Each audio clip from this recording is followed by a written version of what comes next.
লেখিকা সুপ্রিয়া ঘোষের গহীন হৃদয়। রজনীগন্ধার গোলাপের পাপড়িতে সাজানো ঘরটা যেন চারপাশ থেকে অরণিকে ব্যঙ্গ করছিল।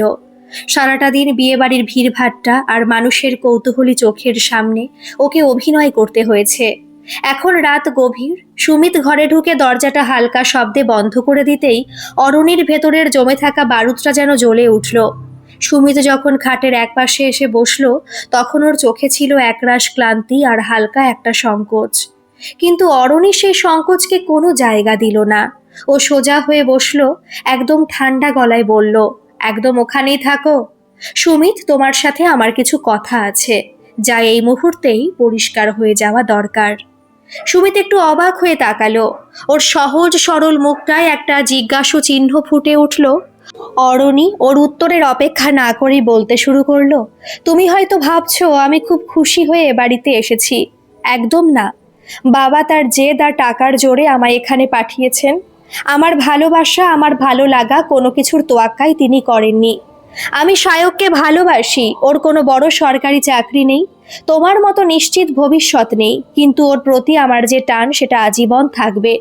আমি বাবার কাছে হার মেনে এ বাড়িতে এসেছি ঠিকই, কিন্তু তোমাকে আমি কোনোদিনও স্বামী হিসেবে মেনে নিতে পারবো না। আমার শরীর আর মন দুই শুধু সায়কের জন্য তোলা আছে। সুমিত কিছুক্ষণ স্তব্ধ হয়ে বসে রইল। অরণির এই সোজাসুজি কথাগুলো ওর কাছে প্রত্যাশিত ছিল না। ও একটা দীর্ঘশ্বাস ফেলে বলল, অরণি, তুমি চাইলে বিয়ের আগে একবার অন্তত আমার সাথে কথা বলতে পারতে। আমি তো তোমাকে জোর করতাম না। অরণি একটা তাচ্ছিল্যের হাসি হাসল। বললে, লাভ কি হতো? তুমি কি সত্যি এই বড়লোক বাড়ির সম্বন্ধ ছেড়ে দিতে? আসলে তোমরা সবাই এক। বাবা চেয়েছে একটা ভালো ছেলে যার সরকারি চাকরি আছে, আর তুমি চেয়েছো একটা বড়লোক ঘরের সুন্দরী মেয়ে। ব্যাস, লেনদেন শেষ। কিন্তু মনে রেখো সুমিত, এই ঘরে আমরা থাকবো ঠিকই, কিন্তু আমাদের মধ্যে কোনোদিন কোনো শারীরিক বা মানসিক সম্পর্ক তৈরি হবে না। আমি এখানে শুধু একজন বন্দিনী।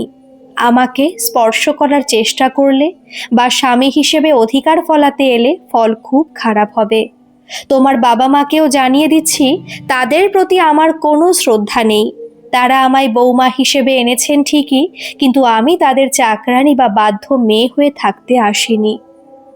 অরণি খাট থেকে নেমে আলমারি থেকে নিজের একটা সুতির কাপড় বের করে নিল। বেনারসি ভারী গয়নাগুলো ও খুব অযত্নে টেবিলের ওপর রাখতে লাগলো। এক একটা গয়না টেবিলের ওপর পড়ার শব্দগুলো যেন এক একটা প্রতিবাদের মতো শোনাচ্ছিল। ও আয়নায় নিজের প্রতিচ্ছবি দেখে নিজেকেই যেন বলছিল, অরণি, হার মানিস না। তারপর ও সুমিতের দিকে ঘুরে দাঁড়িয়ে বলল, আজ থেকে এই খাটের এক পাশ আমার আর অন্য পাশ তোমার। মাঝখানে একটা অদৃশ্য দেওয়াল থাকবে। আমি আমার মতো চলবো, তুমি তোমার মতো। কাল সকাল থেকে আমি তোমাদের এই বাড়ির নিয়মের বেড়াজালে নিজেকে জড়াবো না। আমি দেরি করে ঘুম থেকে উঠি, আমি নিজের ইচ্ছে মতো চলি, সেটাই চলবে। তোমাদের কোনো সংস্কারের দোহাই দিয়ে আমায় বাঁধতে এসো না। সুমিত দেখল অরণির চোখে জল নেই, বরং সেখানে এক চরম একগুঁয়ে জেদ জ্বলছে। ও বুঝতে পারল কোনো কথা বলেই এই মুহূর্তে অরণিকে শান্ত করা যাবে না। সুমিত শান্ত গলায় বলল, ঠিক আছে অরণি, আমি জোর করার মানুষ নই। তুমি যেভাবে থাকতে চাও সেভাবেই থেকো, কিন্তু আমার বাবা মা অত্যন্ত সরল মানুষ। অন্তত তাদের সামনে একটু সংযত থাকার চেষ্টা করো। ভদ্রতার নাটক আমার আসে না। অরণি সোজা বিছানায় শুয়ে পড়ল, সুমিতের দিকে পিঠ ফিরিয়ে। তাদের যদি খুব সমস্যা হয় তবে বাবাকে বলে আমাকে বাড়িতে ফিরিয়ে দেওয়ার ব্যবস্থা করতে পারো, আমি তাতে খুশি হব। লাইটটা নিভিয়ে দিল অরণি। অন্ধকারে সুমিত সিলিংয়ের দিকে তাকিয়ে রইল। ফুলশয্যা রাতটা এমন বিষাদময় হতে পারে ও ভাবতেও পারেনি। রজনীগন্ধার চড়া গন্ধটা এখন ওর কাছে অসহ্য মনে হচ্ছে।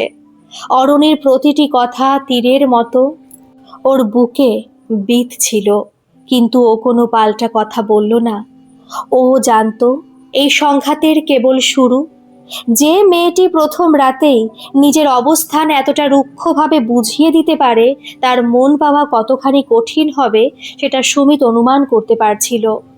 পাশের মানুষটার নিঃশ্বাসের শব্দ শোনা যাচ্ছিল, কিন্তু সেই মানুষটা যেন হাজার মাইল দূরে কোনো এক শায়কের কথা ভাবছে। সুমিতের মনে হলো এই বাড়িতে অরণি শুধু একা আসেনি, ও সাথে করে নিয়ে এসেছে একরাশ ঘৃণা আর পাহাড় প্রমাণ অহংকার। কাল সকালে যখন মা বাবা হাসি মুখে নতুন বউয়ের ঘরের দরজায় টোকা দেবেন, তখন কি হবে? এই চিন্তাটাই সুমিতকে সারা রাত ঘুমাতে দিল না। অন্ধকারে একরাশ অনিশ্চয়তা আর ভাঙা স্বপ্নের টুকরো নিয়ে নতুন জীবনের প্রথম রাতটা এভাবেই কাটলো। ভোরের আলোটা যখন জানলার পর্দা দিয়ে ঘরের ভেতর এসে পড়ল, সুমিতের দু চোখের পাতা তখন যন্ত্রণায় বুজে আসছিল। সারা রাত একটা মুহূর্তের জন্য ঘুমোতে পারেনি। পাশে অরণি গভীর ঘুমে আচ্ছন্ন, ওর মুখে এক অদ্ভুত কাঠিন্য তখনও লেগে আছে। সুমিত ঘর থেকে বেরিয়ে গিয়ে ড্রয়িং রুমে বসলো। সুমিতের মা অলকা দেবী তখন ঠাকুর ঘরের পুজো সেরে রান্নাঘরে ঢুকেছেন। ছেলের মুখটা শুকনো দেখে তিনি একটু অবাক হয়ে জিজ্ঞেস করলেন, কিরে বাবা, এত ভোরে উঠে পড়লি? চা দেবো এক কাপ? সুমিত কোনো মতে নিজেকে স্বাভাবিক রেখে বলল, হ্যাঁ মা, দাও। ও জানতো না এরপর কি ঘটতে চলেছে। কিছুক্ষণ পরই বাড়ির নিস্তব্ধতা ভাঙল অরণির ঘরের দরজার শব্দে।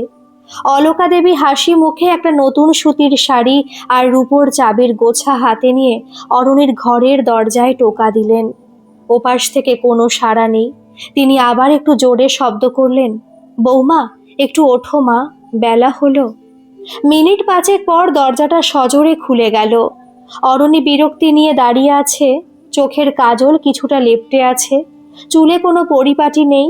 অলকা দেবীকে দেখেও এমনভাবে তাকালো যেন কোনো অচেনা আপদ ওর সামনে এসে দাঁড়িয়েছে। অলকা দেবী শাড়িটা বাড়িয়ে দিয়ে বললেন, এইটা পরে নাও মা, আজ বাড়ির কিছু নিয়ম আছে তো। অরণি শাড়িটার দিকে একবার তাকিয়েই মুখ ফিরিয়ে নিল। অত্যন্ত কর্কশ গলায় বলল, দেখুন, এই সস্তা সুতির শাড়ি পরার অভ্যেস আমার নেই, আর নিয়ম কানুন ওসবের দোহাই দিয়ে আমায় বিরক্ত করবেন না। আমি আমার ইচ্ছে মতো যখন খুশি উঠব। সকাল সকাল দরজায় ধাক্কাধাক্কি করাটা কি আপনাদের কালচার? পাশের ঘর থেকে সুমিতের বাবা বিনয়বাবু বেরিয়ে এসেছিলেন। অরণির কথাগুলো ওনার কানে যেতেই তিনি থমকে দাঁড়ালেন। তিনি বেশ গম্ভীর কিন্তু নম্র মানুষ। তিনি এগিয়ে এসে বললেন, মা, তোমার শাশুড়ি তোমাকে আদর করে ডাকতে এসেছিলেন। এই বাড়িতে আমাদের কিছু নিজস্ব ছোট ছোট নিয়ম আছে। অরণি বিনয়বাবুর দিকে ফিরে তাকিয়ে তাচ্ছিল্যের সুরে বলল, নিয়ম আপনাদের বাড়িতে থাকতে পারে, আমার ওপর নয়। আমি বড়লোক বাবার মেয়ে, আমি নিজের স্টাইলে বাঁচি। আপনাদের এই সংসারে খাপ খাইয়ে নিতে আমি এখানে আসিনি। আর শোনো সুমিত, ও ড্রয়িং রুমে বসে থাকা সুমিতের দিকে আঙুল উঁচিয়ে বলল, তোমার বাবা মাকে সামলে রাখো। আমার ব্যক্তিগত জীবনে যেন কেউ নাক গলাতে না আসে। আমি কখন উঠব, কি পরব, কি খাবো, সেটা আমি নিজে ঠিক করব। অলকা দেবীর হাতের শাড়িটা যেন লজ্জায় নুয়ে পড়ল। তিনি নিঃশব্দে রান্নাঘরে ফিরে গেলেন। তার চোখের কোণে জল চিকচিক করছে। বিনয়বাবু সুমিতের দিকে একবার তাকালেন, কিন্তু কিছু বললেন না। সুমিতের নিজেরই তখন মনে হচ্ছিল মাটি ফাঁক হলেও ঢুকে যেত।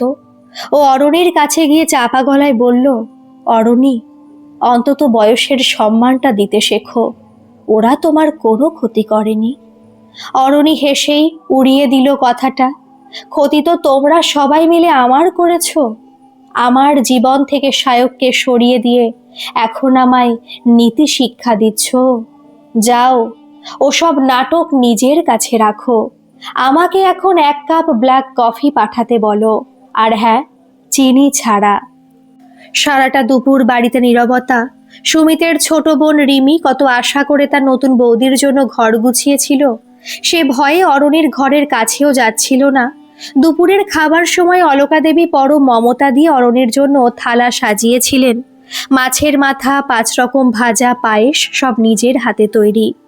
সুমিত গিয়ে অরণিকে ডাকল, মা তোমার জন্য খাবার বেড়ে বসে আছেন, চলো। অরণি খাবার টেবিলে এসে বসলো ঠিকই, কিন্তু থালার দিকে তাকিয়ে নাক কুঁচকে ফেলল। এই তেল মশলার রান্না খেয়ে আমি আমার লিভার নষ্ট করতে পারবো না। আপনাদের এই রান্নায় শুধু মশলা ছাড়া তো আর কিছু থাকে না। রিমি, 1 গ্লাস জল দে তো। রিমি জল দিতে এলে অরণি গ্লাসটা হাতে নিয়ে মেঝের ওপর নামিয়ে রাখলো। এত বড় বড় গ্লাস, জঘন্য রুচি আপনাদের, আমি খাবো না। সুমিত, আমি অনলাইনে আমার জন্য লাঞ্চ অর্ডার করছি, ওটা এলে রিসিভ করো। অলকা দেবী আর নিজেকে ধরে রাখতে পারলেন না। তিনি নিচু স্বরে বললেন, বৌমা, আজ তোমার হাতের প্রথম ভাত, এটা আমাদের আদি নিয়ম। একটু মুখে দিয়ে অন্তত নিয়মটা তো রক্ষা করতে পারতে। অরণি উঠে দাঁড়িয়ে পড়ল। নিয়ম? যে বিয়েটাই আমি মানি না তার নিয়ম কেন মানব? আপনারা কি ভাবছেন আমায় খাইয়ে দাইয়ে বশ করবেন? সেটা হবে না। আপনাদের এই নিচু স্তরের আদিক্ষেতা আমার একদম পছন্দ নয়। এই বলেও গটগট করে নিজের ঘরে ঢুকে সজোরে দরজাটা বন্ধ করে দিল। খাওয়া দাওয়া ফেলে বিনয়বাবু নিজের ঘরে গিয়ে শুয়ে পড়লেন। সুমিত দেখল ওর মা রান্নাঘরের কোণে বসে আঁচল দিয়ে চোখ মুছছেন। সুমিতের ভেতরে ভেতরে রাগে ফুঁসছে, কিন্তু ও নিজেকে শান্ত রাখলো। ও বুঝতে পারল অরণি আসলে সুমিতের পরিবারের ওপর প্রতিশোধ নিচ্ছে। ও চায় যাতে সুমিত অতিষ্ঠ হয়ে ওকে বাড়ি থেকে তাড়িয়ে দেয়। বিকালে সুমিত ঘরে ঢুকে দেখল অরণি কারোর সাথে ফোনে নিচু গলায় কথা বলছে। সুমিতকে দেখেই ও ফোনটা আড়াল করলো। সুমিত বুঝতে পারল ওটা সায়ক। সুমিত কোনো ঝগড়া করলো না। ও শান্তভাবে অরণির সামনে গিয়ে দাঁড়ালো। অরণি অবজ্ঞার সুরে বলল, আবার কি, কোনো জ্ঞান দিতে এসেছো? সুমিত ধীর গলায় বলল, না অরণি, আমি শুধু একটা কথা বলতে এসেছি। তুমি আমার ওপর রাগ করতেই পারো, আমাকে ঘৃণা করতেই পারো, কিন্তু আমার বাবা মা তোমাকে কোনোদিন অসম্মান করেননি। তাদেরকে অপমান করে তুমি নিজেকে অনেক ছোট করছো। তুমি যদি নিজেকে খুব আধুনিক মনে করো, তবে জেনে রেখো প্রকৃত আধুনিকতা মানে বড়দের অপমান করা নয়। আমি তোমাকে তোমার মতো থাকতে দেব, কোনো বাধা দেব না। শুধু অনুরোধ, আমার মা বাবার শান্তি কেড়ে নিও না। অরণি খাট থেকে নেমে এসে সুমিতের একদম কাছে এসে দাঁড়ালো। ওর দু চোখে বিষ। ও বলল, শান্তি? আমার শান্তি তো তোমাদের জন্য চুরমার হয়ে গেছে। আমি চাই এই বাড়িটা একটা অশান্তির নরক হয়ে উঠুক, যাতে তোমরা বাধ্য হয়ে আমাকে মুক্তি দাও। আর আমার আধুনিকতা নিয়ে তোমাকে কথা বলতে হবে না। তুমি তোমার সরকারি চাকরি আর ছোট মানসিকতা নিয়ে থাকো। অরণি পাশ কাটিয়ে ঘর থেকে বেরিয়ে গেল ব্যালকনিতে গিয়ে দাঁড়াতে। সুমিত দেখলো বাইরে অন্ধকার নেমে আসছে। ও বুঝতে পারলো লড়াইটা অনেক লম্বা হতে চলেছে। অরণির এই দেওয়াল ভাঙতে হলে তলোয়ার নয়, বরং অন্য কোনো এক মায়াবী কৌশলের প্রয়োজন। কিন্তু সেই কৌশলের হদিশ সুমিতের জানা নেই। ও শুধু জানে এই বাড়ির হাসি মুখগুলো ফিরে পেতে চায়, আর তার জন্য অরণিকেও নিজের মতো করেই চেনাতে চায়। আসল পৃথিবীটা ওর কল্পনা থেকে কতখানি আলাদা। অরণির এই উগ্রতা দিন দিন যেন এক বিষ বৃক্ষের মতো ডালপালা মেলতে শুরু করলো। বিয়ের 4-5 দিন কেটে গেছে, কিন্তু বাড়ির পরিবেশ স্বাভাবিক হওয়ার বদলে আরো ভারী হয়ে উঠেছে। সুমিতের মা অলকা দেবী আগে সকালবেলা গুনগুন করে রবীন্দ্রসঙ্গীত গাইতেন। এখন তার গলায় শুধুই দীর্ঘশ্বাস। অরণি সকাল 10টার আগে ঘর থেকে বেরোয় না, আর বেরোলেও তার মুখে একরাশ অবজ্ঞা ঝুলে থাকে। সেদিন বিকেলে সুমিত অফিস থেকে ফিরে দেখল ড্রয়িং রুমে এক ভয়াবহ পরিস্থিতি। অলকা দেবী সোফায় বসে ফুপিয়ে কাঁদছেন, আর অরণি তার সামনে দাঁড়িয়ে হাত নেড়ে অত্যন্ত কড়া ভাষায় কথা বলছে। সুমিত ব্যাগটা রেখে এগিয়ে গিয়ে বলল, কি হয়েছে মা, তুমি কাঁদছো কেন? অরণি সুমিতের দিকে ঘুরে তাকিয়ে অত্যন্ত তাচ্ছিল্যের সুরে বলল, তোমার মাকে জিজ্ঞেস করো। আমি আমার ঘরে একটা দামি পারফিউম স্প্রে করছিলাম, ওনার নাকি ওতে শ্বাসকষ্ট হচ্ছে। উনি এলেন আমায় জ্ঞান দিতে যে এ বাড়িতে নাকি ওসব কড়া গন্ধ চলে না। আমি কি এখন আমার জীবনযাত্রা তোমাদের এই পুরনো আমলের খোলার ঘরের মতো মানিয়ে নেব নাকি? সুমিত দেখল ওর মা কথা বলার অবস্থায় নেই। বাবা ঘর থেকে বেরিয়ে এসে ধীর কণ্ঠে বললেন, বৌমা, তোমার শাশুড়ির হাঁপানির টান আছে, সেটা উনি তোমাকে বোঝাতে চেয়েছিলেন, উনি তো বকাবকি করেননি। অরণি হো হো করে হেসে উঠল। হাঁপানি? ওসব হলো আপনাদের অ্যাটেনশন পাওয়ার একটা সস্তা টেকনিক। আমার বাবা বড়লোক বলে আপনারা আমায় সহ্য করতে পারছেন না, তাই পদে পদে নিয়ম আর অসুখের দোহাই দিচ্ছেন। শোনো সুমিত, এই মানসিকতা নিয়ে আমার সাথে টক্কর দিতে এসো না। আমি নিজের মতো থাকবো, তোমরা তোমাদের মতো থাকো। আর তোমার মাকে বলে দাও আমার ঘরে যেন বিনা অনুমতিতে না ঢোকেন। সুমিত অরণির বাহুটা শক্ত করে ধরে নিজের ঘরের ভেতরে নিয়ে গেল। দরজাটা বন্ধ করেও দাঁতে দাঁত চেপে বলল, অরণি, লিমিট ক্রস করছো তুমি।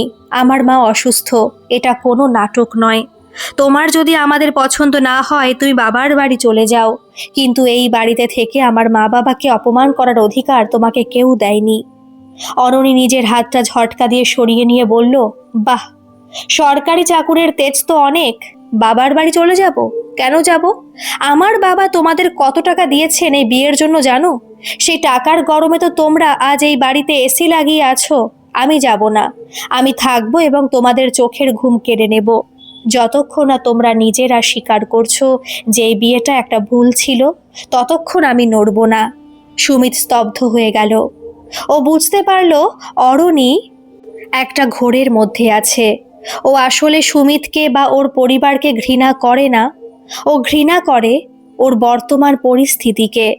ও ভাবছে এভাবে অপমান করলে সুমিত ওকে ডিভোর্স দিয়ে দেবে আর ও সায়কের কাছে ফিরে যেতে পারবে। রাতের দিকে একটা অদ্ভুত কাণ্ড ঘটল। সুমিত দেখল অরণি ছাদে গিয়ে কারোর সাথে ফোনে কথা বলছে, আর তার গলার স্বর একদম অন্যরকম, নরম, ভয় আর কাতর। সুমিত আড়াল থেকে শুনল অরণি বলছে, সায়ক, তুমি আমায় এখান থেকে নিয়ে যাও, আমি আর পারছি না। এরা সবাই খুব খারাপ, আমায় সারাক্ষণ কথা শোনায়। তুমি একটা কিছু করো। ওপাশ থেকে সায়ক কি বলছে শোনা গেল না, কিন্তু অরণির মুখটা হঠাৎ ম্লান হয়ে গেল। ও আবার বলল, টাকা? টাকা তো আমার কাছে এই মুহূর্তে নেই, বাবার সব ক্রেডিট কার্ড ব্লক করা। তুমি কি আমায় নিজের কাছে রাখতে পারবে না? আমি তো সব ছেড়ে চলে আসব। অরণি ফোনটা রেখে দিয়ে অনেকক্ষণ চুপ করে দাঁড়িয়ে রইল। সুমিত দেখল অরণির দু চোখ বেয়ে জল গড়িয়ে পড়ছে। এই প্রথম সুমিত অরণির চোখে জল দেখল, কিন্তু ও সামনে গেল না। ও অরণিকে নিজের লড়াইটা লড়তে দিতে চাইল। পরদিন সকালে অলকা দেবী ভীষণ অসুস্থ হয়ে পড়লেন। সারা রাতের মানসিক চাপ আর কান্নাকাটিতে ওনার রক্তচাপ বেড়ে গেছে। সুমিত আর বিনয় বাবু মিলে ডাক্তার ডাকলেন। ডাক্তারবাবু বলে গেলেন ওনাকে একদম শান্তিতে রাখতে হবে, কোনো মানসিক উত্তেজনা যেন না হয়। অরণি নিজের ঘর থেকে সব দেখছিল। ও একবার ড্রয়িং রুমে এসে উকি দিল। রিমি ওর দিকে তাকিয়ে ঘৃণা ভরে মুখ ফিরিয়ে নিল। বাড়ির হাসি খুশি মেয়েটা আজ পাথর হয়ে গেছে। অরণির কেন জানি মনে হলো ও কি একটু বেশি করে ফেলেছে, কিন্তু পরক্ষণে সায়কের মুখটা মনে পড়তেই ও আবার শক্ত হয়ে গেল। বিকেলে সুমিত সোফার ওপর একগাদা ফাইল নিয়ে কাজ করছিল। অরণি ঘর থেকে বেরিয়ে এসে দেখলো সুমিত খুব মন দিয়ে কিছু লিখছে। অরণি পাশে গিয়ে দাঁড়িয়ে একটু বাঁকা সুরে বলল, এত কাজ করে কি হবে? বড়জোর 10,000 টাকা ইনক্রিমেন্ট পাবে বছরে। সুমিত মুখ না তুলেই বলল, টাকাটা বড় কথা নয় অরণি, এই কাজটা আমার দায়িত্ব। আমার বাবা এই সাধারণ চাকরিটা করেই আমাদের বড় করেছেন, সম্মান দিয়েছেন। তোমার বাবার মতো আমাদের অনেক গাড়ি বাড়ি নেই ঠিকই, কিন্তু আমরা শান্তিতে ঘুমোতে পারি। অন্তত কাউকে মিথ্যে আশা দিয়ে ঠকাই না। অরণি চমকে উঠল, কাকে মিথ্যে আশা দেওয়ার কথা বলছো? সুমিত এবার অরণির চোখের দিকে সোজাসুজি তাকিয়ে বলল, তোমার ওই সায়ককে, যে ছেলেটা বিপদে তোমার পাশে দাঁড়াতে পারে না, যার কাছে তোমার ভালোবাসার চেয়ে তোমার বাবার টাকা বড়, তাকে তুমি পূজা করো। আর যারা তোমাকে কোনো স্বার্থ ছাড়াই ভালোবাসতে চাইছে তাদের তুমি পায়ে মারাচ্ছ। একদিন বুঝতে পারবে অরণি, সত্যিকারের সম্মান আর ভালোবাসা কোথায় থাকে। অরণি কথা খুঁজে পেল না। সুমিতের শান্ত কণ্ঠস্বর ওর ভেতরে যেন কোনো এক পুরনো ক্ষতে ধাক্কা দিল। ও গটগট করে নিজের ঘরে ঢুকে গেল ঠিকই, কিন্তু সেদিন আরও বাইরে থেকে খাবার অর্ডার করলো না। সুমিত দেখল রান্নাঘরে দরজার আড়ালে অরণি দাঁড়িয়ে আছে। দেখছে রিমি কিভাবে ওর অসুস্থ মায়ের জন্য বার্লি তৈরি করছে। অরণির ভেতরে একটা দ্বন্দ্ব শুরু হয়েছে। একদিকে ওর মিথ্যে অহংকার আর সায়কের প্রতি অন্ধ মোহ, অন্যদিকে এই বাড়ির লোকেদের অকৃত্রিম সরলতা। রাত গভীর হলে সুমিত ঘরে ঢুকে দেখল অরণি বিছানায় শুয়ে কাঁদছে। সুমিত পাশে গিয়ে বসলো না, শুধু আলমারি থেকে নিজের বালিশটা নিয়ে সোফার দিকে যেতে যেতে বলল, অরণি, কান্না দিয়ে অপরাধ ঢাকা যায় না। কাল সকালে উঠে যদি পারো মার কাছে একবার গিয়ে দাঁড়াও। ওনার মন অনেক বড়, হয়তো তোমাকে ক্ষমা করে দেবেন। অরণি কোনো উত্তর দিল না। বালিশে মুখ গুজে ওর নিজের অস্তিত্বের সাথে লড়াই করতে লাগলো। যে দেওয়ালটা ওর নিজে হাতে তুলেছিল তাতে প্রথমবার ফাটল ধরতে শুরু করেছে, কিন্তু সে ফাটল কি পারবে অরণির পাথর হওয়া মনটাকে গলাতে? পরদিন সকালটা অন্য দিনের চেয়ে আলাদা ছিল। বাড়িতে কোনো চিৎকার চেঁচামেচি নেই, শুধু একটা ভারী নিস্তব্ধতা। অলকা দেবীর শরীরটা আরো ভেঙে পড়েছে। তিনি বিছানা ছেড়ে উঠতে পারছেন না। বিনয়বাবু একা হাতে যতটুকু পারেন গুছিয়ে নেওয়ার চেষ্টা করছেন। অরণি বেলা 10টার দিকে ঘর থেকে বেরিয়ে দেখল বাইরের ঘরটা ফাঁকা। রান্নাঘর থেকে কোনো রান্নার সুগন্ধ আসছে না, বরং এক অদ্ভুত শূন্যতা ছড়িয়ে আছে সারা বাড়িতে। অরণি ধীর পায়ে রান্নাঘরের দিকে এগিয়ে গেল। দেখল রিমি ওভেনের সামনে দাঁড়িয়ে একমনে চাল ধুয়ে হাঁড়িতে দিচ্ছে। ওর চোখগুলো লাল, বোঝা যাচ্ছে সারা রাত ঘুমায়নি।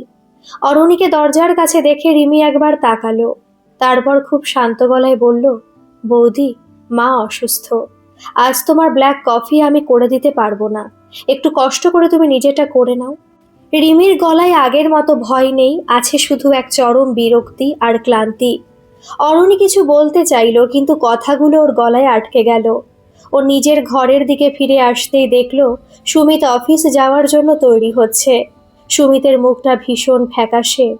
ও অরণির দিকে একবারও না তাকিয়ে আলমারি থেকে কিছু ফাইল নিচ্ছিল। অরণি দরজায় হেলান দিয়ে দাঁড়িয়ে বলল, তোমার মা কেমন আছেন? সুমিত কাজ করতে করতে খুব নির্লিপ্ত স্বরে বলল, ভালো মন্দ বোঝার মতো অবস্থায় নেই, তবে ডাক্তার বলেছেন বেশি উত্তেজনা হলে স্ট্রোক হতে পারে। তুমি যদি মনে করো ওনার সামনে গিয়ে আবার তোমার বাবার টাকার গল্প বা সায়কের বিরহের কথা শোনাবে, তবে দয়া করে একটু দেরি করো। আমি অন্তত ওনাকে হাসপাতালে ভর্তি করার ব্যবস্থাটা করে নিই। অরণি দমে গেল। সুমিতের এই তীক্ষ্ণ আক্রমণ ও সহ্য করতে পারছিল না। ও নিজের জেদ বজায় রাখার জন্য বলল, আমি কি সারাদিন এ বাড়িতে বন্দি হয়ে থাকব? আমারও তো একটা লাইফ আছে। সুমিত এবার অরণির সামনে এসে দাঁড়ালো, ওর দু চোখে একরাশ ক্লান্তি। ও খুব নিচু স্বরে বলল, তোমার লাইফ তোমার কাছে অরণি। আমরা তোমার সে লাইফে কোনোদিনও বাধা হতে আসিনি। শুধু চেয়েছিলাম আমাদের ছোট্ট পৃথিবীটাতে তুমি একটু মানিয়ে নাও। কিন্তু তুমি প্রমাণ করে দিয়েছো যে আভিজাত্য থাকলে মানুষকে মানুষ ভাবা যায় না। আজ আমি অফিস থেকে ফিরতে দেরি করব, পারলে বাবা মায়ের একটু খেয়াল রেখো। সুমিত বেরিয়ে গেল। অরণি সারাটা দুপুর একা ঘরে বসে রইল। সায়ককে অন্তত 10বার ফোন করেছে ও, কিন্তু সায়ক ফোন ধরছে না। অবশেষে দুপুরে একবার ফোনটা কানে আসতে অরণি প্রায় কেঁদে ফেলে বলল, সায়ক, তুমি ফোন ধরছো না কেন? আমি এখানে মরে যাচ্ছি, আমাকে আজই এসে নিয়ে যাও। ওপাশ থেকে সায়কের গলাটা খুব রুক্ষ শোনালো। নিয়ে যাব মানে? তোমার বাবা তো তোমার সব অ্যাকাউন্ট ফ্রিজ করে দিয়েছেন। আমি এখন তোমাকে নিয়ে কোথায় থাকবো? আমার নিজেরই ঘর ভাড়া বাকি। আর শোনো অরণি, তুমি যদি টাকা নিয়ে আসতে পারো তবে আমি এই সম্পর্কটা টানবো। এখন তো দেখছি তুমি নিঃস্ব। অরণির মাথায় যেন আকাশ ভেঙে পড়ল। ও কাপা গলায় বলল, টাকা? সায়ক, তুমি কি বলছো? আমি তোমাকে ভালোবাসি। ভালোবাসা দিয়ে পেট ভরে না অরণি। সায়ক বিদ্রূপের সুরে বলল, তুমি তোমার ওই সরকারি চাকুরে বরের কাছেই থাকো, অন্তত 3 বেলা খেতে তো পাবে। আমার পিছনে আর সময় নষ্ট করো না। ফোনটা কেটে গেল। অরণি পাথরের মতো বসে রইল। যে সায়কের জন্য ও নিজের পরিবার, শ্বশুর বাড়ি আর সুমিতের মতো একজন মানুষকে অপমান করেছে, সেই সায়ক আসলে ওর বাবার টাকার পেছনে ছুটছিল। ওর মনে হলো চারপাশের দেওয়ালগুলো ওকে বিদ্রূপ করছে। ওর অহংকার, ওর জেদ সব যেন এক নিমেষে ধুলোয় মিশে গেল। ঠিক সেই সময় বাইরে থেকে বিনয়বাবুর আর্তনাদ শোনা গেল। অরণি দৌড়ে বাইরে এলো। দেখলো অলকা দেবী জ্ঞান হারিয়ে সোফায় পড়ে আছেন, আর বিনয়বাবু একা তাকে সামলাতে পারছেন না। রিমি তখন পাশের বাড়িতে কোনো প্রয়োজনে গিয়েছিল। অরণি এক মুহূর্ত চিন্তা না করে অলকা দেবীর মাথায় জল দিতে লাগলো। বাবা, আপনি ঘাবড়াবেন না, আমি সুমিতকে ফোন করছি। অরণি প্রায় চিৎকার করে বলল। ও নিজের হাত দিয়ে অলকা দেবীর হাত পা মালিশ করতে লাগলো। বিনয়বাবু অবাক হয়ে অরণির দিকে তাকিয়ে রইলেন। যে মেয়েটা কাল পর্যন্ত ওনাকে কাকু বলে অপমান করেছে, সে আজ ওনার স্ত্রীকে বাঁচাতে নিজের সবটা দিয়ে চেষ্টা করছে। সুমিত অফিস থেকে দ্রুত বাড়ি ফিরল। ডাক্তার আসার পর যখন অলকা দেবী একটু সুস্থ হলেন, তখন রাত হয়ে গেছে। অলকা দেবী চোখ মেলে দেখলেন ওনার কাছে বসে অরণি ওনার কপালে জলপট্টি দিচ্ছে। অরণির চোখের জল তখন ওনার হাতের ওপর পড়ছে। অলকা দেবী খুব ক্ষীণ স্বরে বললেন, বৌমা, তুমি কাঁদছো? অরণি আর নিজেকে ধরে রাখতে পারল না। ও অলকা দেবীর বুকের ওপর মাথা রেখে কেঁদে উঠল। মা, আমাকে ক্ষমা করে দিন। আমি মানুষ চিনতে ভুল করেছিলাম। আমি আপনাদের অনেক কষ্ট দিয়েছি। আমাকে আর তাড়িয়ে দেবেন না।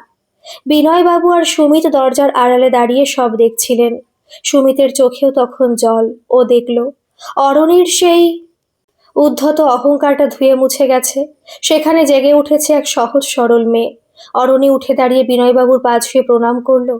বিনয়বাবু ওনার মাথায় হাত রেখে বললেন, মা, মানুষ ভুল করে, কিন্তু সেই ভুল বুঝতে পারাটাই আসল। আজ থেকে এই ঘরটা তোমার। অরণি সুমিতের দিকে তাকালো। ওর চোখে তখন একরাশ লজ্জা আর এক বুক ভালোবাসা। সুমিত হাসলো, তবে সেই হাসিতে কোনো তাচ্ছিল্য ছিল না, ছিল এক পরম নির্ভরতা। ও বুঝতে পারল দীর্ঘ লড়াইয়ের পর ওর বাড়ির লক্ষ্মী ফিরে এসেছে। সেই রাতে অরণি আর বিছানার একপাশে শুয়ে রইল না। ও জানলার ধারে দাঁড়িয়ে থাকা সুমিতের পাশে গিয়ে দাঁড়ালো। খুব নিচু গলায় বলল, সুমিত, আমি কি তোমার ক্ষমার যোগ্য? আমি যে ব্যবহার করেছি। সুমিত অরণির হাতটা আলতো করে ধরল। ক্ষমা অনেক আগেই করে দিয়েছিলাম অরণি। শুধু অপেক্ষা করছিলাম তুমি কখন নিজেকে চিনতে পারবে। আজ থেকে আমাদের নতুন করে চলা শুরু। অরণি সুমিতের কাঁধে মাথা রাখল। বাইরে তখন চাঁদের আলোয় সারা পৃথিবী শান্ত, আর তাদের ঘরে এক মায়াবী ভালোবাসার ছোঁয়া। অরণি আলতো করে সুমিতের কপালে একটা চুমু খেয়ে বলল, যদি তুমি আমায় সুযোগ দাও তাহলে আমি তোমার বাবা মায়ের সেরা বৌমা হয়ে দেখাবো। সুমিত বলল, আমি তো শুধু এটুকুই চাই অরণি, দিন শেষে পরিবারের সকল মানুষের হাসি মুখ। আজকের দিনটা একদম নতুনভাবে শুরু করলো অরণি। আসলেও বুঝতে পেরেছে ওর বাবা যা করেছে তা ওর ভালোর জন্যই করেছেন। আর যে মানুষটা এত অপমান সহ্য করার পরেও তাকে ক্ষমা করে নিজের জীবনে গ্রহণ করেছে, তার মতো মানুষকে স্বামী হিসাবে পাওয়া তো সৌভাগ্যের কথা। ভোর হওয়ার আগেই অরণি বিছানা ছাড়ল। স্নান সেরে রেডি হয়ে প্রথমে ঠাকুর ঘরে ঢুকলো। প্রথম প্রায়শ্চিত্তটা ঠাকুরের কাছেই করলো। পুজো সেরে অরণি যখন রান্নাঘরে ঢুকলো, তখন বাড়ির বাকিরা কেউ ওঠেনি। ও প্রথমেই ঘরটা পরিষ্কার করলো। যে ঘরটাকেও দম বন্ধ করা বলেছিল, আজ সেই ঘরের প্রতিটা কোণ ও পরম মমতায় ঝাড়পোছ করলো। অলকা দেবী শরীরটা একটু ভালো হতেই রান্নাঘরে ঢুকলেন অভ্যেস মতো। কিন্তু দরজায় দাঁড়িয়েই তিনি থমকে গেলেন। দেখলেন তার আধুনিকা মেজাজি বৌমা হাঁটু গেড়ে বসে সবজির খোসা ছাড়াচ্ছে। অলকা দেবীর চোখে জল এসে গেল। তিনি অস্ফুট স্বরে বললেন, বৌমা, তুমি এত ভোরে? অরণি মুখ তুলে তাকালো। ওর চোখে আজ কোনো অবজ্ঞা নেই, আছে এক গভীর অপরাধ বোধ। ও ধীর পায়ে এগিয়ে গিয়ে শাশুড়ির পা দুটো জড়িয়ে ধরল। কান্নায় গলা বুজে আসছে ওর। অরণি ভাঙা গলায় বলল, মা, আমাকে আর বৌমা বলে ডাকবেন না। আমাকে মেয়ে বলে ক্ষমা করে দিন। আমি আপনাদের অনেক কষ্ট দিয়েছি। এই কদিন আমি যে ব্যবহার করেছি তার কোনো মাপ হয় না। কিন্তু বিশ্বাস করুন, আমি মানুষ চিনতে ভুল করেছিলাম। অলকা দেবী অরণিকে টেনে তুললেন এবং নিজের বুকের সাথে জড়িয়ে ধরলেন। মাতৃত্বের ছোঁয়ায় অরণি যেন এতদিনের সব যন্ত্রণা থেকে মুক্তি পেল। অলকা দেবী ওর মাথায় হাত বুলিয়ে বললেন, ভুল তো মানুষই করে মা। তুমি যে তোমার ভুল বুঝতে পেরেছো, এটাই আমাদের কাছে অনেক। আমার ছেলেটাকে সুখী করো। আমরা আর কিচ্ছু চাই না তোমার থেকে। আজ থেকে তুমি এই বাড়ির বউ নও, তুমি আমার বড় মেয়ে। সকাল থেকেই বাড়ির আবহাওয়া বদলে গেল। সুমিত যখন ঘুম থেকে উঠে ড্রয়িং রুমে এলো, ও নিজের চোখকে বিশ্বাস করতে পারছিল না। দেখলো অরণি আর রিমি মিলে হাসি মুখে লুচি বেলছে। রিমি, যে এতদিন বৌদির ভয়ে কুঁকড়ে থাকতো, সে আজ খিলখিল করে হেসে অরণিকে বলছে, বৌদি, তোমার হাতের এই চাটা কিন্তু দারুণ হয়েছে। সুমিতকে দেখে অরণি একটু লজ্জা পেল। ও মাথা নিচু করে সুমিতের কাছে এক কাপ চা নিয়ে এলো। সুমিত চায়ের কাপটা হাতে নিয়ে অরণির চোখের দিকে তাকালো। সেখানে আজ এক শান্ত সাগর, কোনো উত্তাল ঢেউ নেই। সুমিত মৃদু হেসে বলল, আজ কি রোববারের স্পেশাল মেনু হবে নাকি? অরণি হাসল, একদম সহজ এক টুকরো হাসি। হ্যাঁ, আজ আমি নিজের হাতে তোমাদের সবার জন্য রান্না করব। আমি তো খুব ভালো রান্না পারি না, মা আমাকে যা শিখিয়ে দেবেন আমি তাই করব। দুপুরে খাওয়ার টেবিলে এক উৎসবের আমেজ। বিনয়বাবু তৃপ্তি করে খাচ্ছেন, অরণি নিজে দাঁড়িয়ে থেকে সবাইকে পরিবেশন করছে। বিনয়বাবু হঠাৎ বললেন, বৌমা, তোমার বাবা ফোন করেছিলেন, উনি খুব চিন্তায় ছিলেন। আমি ওনাকে বলেছি যে তুমি খুব ভালো আছো। অরণি একটু চুপ করে থেকে বলল, আমার বাবা ঠিকই করেছিলেন বাবা, আমি বুঝতে পারিনি। শায়কের আসল চেহারাটা আমি দেখেছি। বাবা হয়তো চেয়েছিলেন আমি যাতে হোঁচট খেয়ে হলেও আসল পৃথিবীটা চিনি। আজ আমি বুঝেছি সরকারি চাকরি বা বড় বাড়িটাই শেষ কথা নয়। শেষ কথা হলো একজন মানুষের সততা আর তার পরিবারের শিক্ষা। আমি বাবার কাছে ক্ষমা চেয়ে নেব। বিকেলে সুমিতার অরণি ছাদে গেল। গোধূলির আলোয় আকাশটা লাল হয়ে আছে। অরণি সুমিতের হাতটা নিজের হাতের মুঠোয় নিয়ে বলল, সুমিত, তুমি আমায় এত ধৈর্য নিয়ে সহ্য করলে কেন? আমি তো তোমাকে ঘর ছাড়তে বাধ্য করেছিলাম। সুমিত অরণির দিকে ফিরে দাঁড়ালো। ওর দু চোখে এক গভীর নির্ভরতা। ও শান্ত গলায় বলল, ভালোবাসা মানে কেবল অধিকার নয় অরণি, ভালোবাসা মানে অপেক্ষা। আমি জানতাম তোমার ভেতরের আসল মানুষটা একদিন না একদিন এই জেদের খোলস থেকে বেরিয়ে আসবেই। আর আমি চেয়েছিলাম তুমি নিজেই নিজের ভুলটা বোঝো। জোর করে তো শরীর পাওয়া যায়, মন পাওয়া যায় না। আমি তোমার হৃদয় হরণ করতে চেয়েছিলাম ভালোবাসা দিয়ে, কিন্তু আজ তুমি নিজেই তোমার হৃদয় আমায় সঁপে দিলে ভালোবেসে।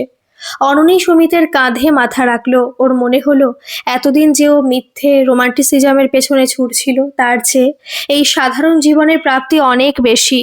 ও বুঝলো সুখী হতে গেলে রাজপ্রাসাদ লাগে না, লাগে শুধু পরস্পরের প্রতি বিশ্বাস আর একটুখানি শ্রদ্ধা। রাতের বেলা অরণি যখন নিজের ঘরে ঢুকলো, ঘরটাতে আর কোনো অস্বস্তি লাগছে না, বরং সেখানে মিশে আছে ধূপকাঠি আর এক শান্তির সুবাস। ও নিজের হাতে বিছানাটা গুছিয়ে সুমিতের জন্য অপেক্ষা করতে লাগলো। যে বিছানায় ও সুমিতকে বসতে দিতে চায়নি, আর সেই বিছানাই হবে তাদের নতুন জীবনের ভিত্তিপ্রস্তর। সুমিত ঘরে ঢুকলে অরণি খুব নিচু গলায় বলল, আজ থেকে আমি আর শায়কের দেওয়া কোনো স্মৃতি বয়ে বেড়াবো না সুমিত। আজ থেকে আমি শুধুই তোমার। আমাকে নতুন করে গ্রহণ করবে তো? সুমিত অরণিকে কাছে টেনে নিল। বাইরের আকাশে তখন এক ফালি চাঁদ উঠেছে। রাতের শান্ত নিস্তব্ধতায় আজ আর কোনো আর্তনাদ নেই, আছে শুধু এক সুখী পরিবারের হৃদস্পন্দন। অরণি মনে মনে প্রার্থনা করলো, এই সুখ যেন চিরকাল অটুট থাকে। যে ভুলও করেছিল সেই ভুলের প্রায়শ্চিত্ত করবে আজীবন, এই পরিবারের সেবা আর ভালোবাসা দিয়ে। বাস্তবতা যে সিনেমার পর্দার চেয়েও অনেক বেশি সুন্দর হতে পারে, সেটা আজ অরণি হাড়ে হাড়ে টের পাচ্ছে। একটি অতি সাধারণ মধ্যবিত্ত পরিবারের মায়া যে কোনো অট্টালিকার জৌলুসকে হার মানাতে পারে, তা আজ ওর জীবনে ধ্রুব সত্য হয়ে দাঁড়িয়েছে। সুমিতের হাত ধরে অরণি পা বাড়ালো এক নতুন ভোরের দিকে, যেখানে শুধুই ভালোবাসা আর সম্মান। গল্পটি কেমন লাগলো অবশ্যই কমেন্ট করে জানাবেন, আর ভালো লাগলে একটা সাবস্ক্রাইব করে আমার পাশে থাকবেন। ধন্যবাদ।